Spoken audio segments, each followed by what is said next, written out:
न्यायालयाने वाल्मिक कराड व त्यांच्या गँगच्या विरुद्ध आज आरोप निश्चित केलेले आहेत.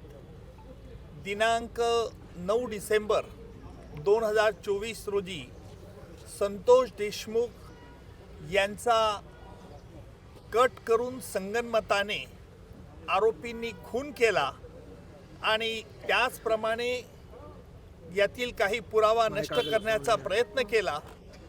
याला कारण म्हणजे वाल्मिक कराड याला जी खंडणी जो मागत होता ती खंडणी अबाडा कंपनीकडनं मिळण्यास अडथळा संतोष देशमुख यांनी केला. याकरिता त्यांचा खून करण्यात आला अशा रीतीचा सरकारतर्फे आम्ही आरोप प्रस्तावित केला. न्यायालयाने आरोप त्याप्रमाणे आज निश्चित केले. एकूण सगळ्या आरोपींच्या विरुद्ध आज निश्चित करून त्याची पुढील तारीख आता 8 जानेवारी ही तारीख ठेवलेली आहे. आजही आरोपींतर्फे पुन्हा हे आरोपी निश्चितची सुनावणी लांबणीवर टाकण्याचा प्रयत्न झाला.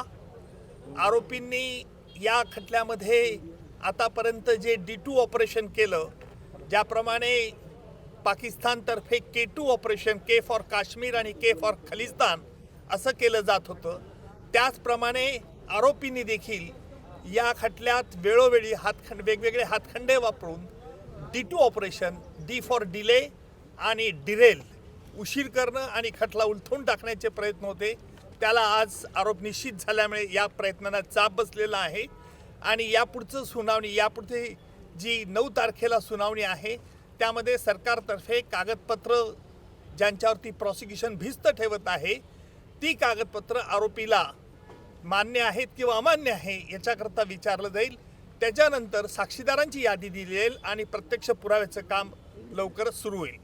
आरोपींच्या वतीने वारंवार वकील बदलले जात होते, त्याबद्दल देखील आज कोर्टाने नाराजी व्यक्त केली. काय नेमकं? त्यालाच आम्ही आज आक्षेप घेतला की आरोपींतर्फे जे वेळोवेळी वकील बदलण्याचा त्यांना अधिकार आहे, नाही असं नाही आहे, परंतु वेगवेगळ्या 30 कारणं ही पुन्हा पुन्हा न्यायालयापुढे मांडण्यात येत होती. म्हणून आम्ही न्यायालयाला विनंती केली की न्यायालयाने यापूर्वी देखील त्यांच्या म्हणण्यावरती त्यांचं म्हणणं ऐकलेलं आहे, त्यामुळे न्यायालयाने यावरती निश्चित प्रकारचा आदेश द्यावा.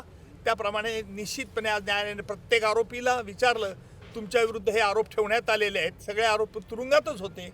आरोपींनी आरोप मान्य नाही असं सांगितलं आहे आणि न्यायालयाने त्याकरता ते रेकॉर्ड जेलमध्ये पाठवण्यात येईल आणि जेलमधून त्यांची स्वाक्षरी झाल्यानंतर पुन्हा खटल्याच्या कामाकरता सुरुवात होईल. मात्र संपूर्ण प्रकरण फास्ट ट्रॅकवरती घेतलं जाईल, फास्ट ट्रॅकवरती चालेल. आता आपण बघितलं असेल की आज आरोप निश्चित करण्याकरता किती महिने वेळ लागला.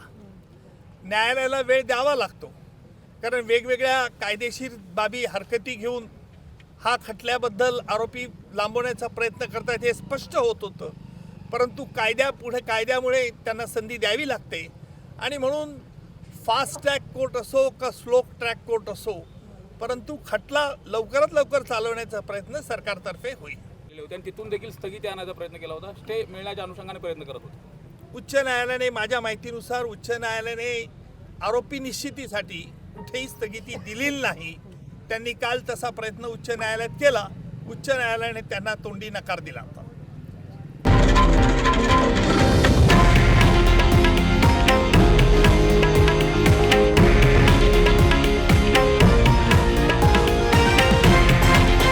हे आहे देशातील नंबर 1 न्यूज नेटवर्क आणि आपण पाहत आहात TV9 मराठी, एकमेव.